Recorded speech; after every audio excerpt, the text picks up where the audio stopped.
Et bonjour, je m'appelle Nicolas Rinck et je suis responsable du Conservatoire botanique de Nouvelle-Calédonie.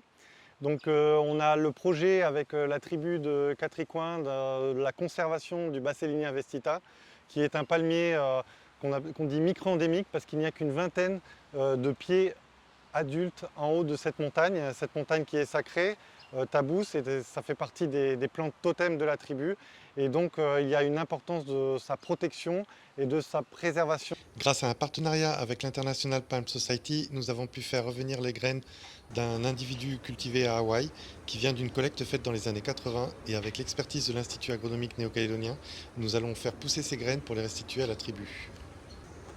Moi, c'est Jules Overeux. Je suis le président du conseil des clans de la tribu. Je suis représenté au niveau de l'aire à Diaran. Voilà. Nous, on est entre Kouawa, Farino et Boré. On est au milieu de la chaîne centrale. Et le palmier, il est situé juste au-dessus de la tribu. C'est la montagne sacrée. Voilà, c'est un endroit tabou. On ne peut pas accéder dessus, à ce palmier-là.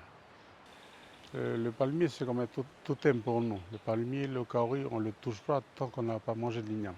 Alors, je suis Yaouya Etitiati, chercheur à l'IAC, à l'Institut agronomique néo-calédonien, sur tout ce qui est biologie et écologie végétale, principalement sur la conservation des espèces rares et menacées, sur leur multiplication et sur la restauration écologique des milieux dégradés.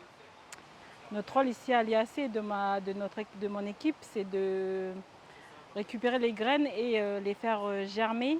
Parce que là, l'idée, c'est de créer une nouvelle population pour renforcer la petite population qui est sur place, sur la montagne de Catricoin, où il y a une vingtaine d'individus du Bassélinia vestita. Et là, l'idée, c'est de soit renforcer cette population, soit faire une autre petite population à côté.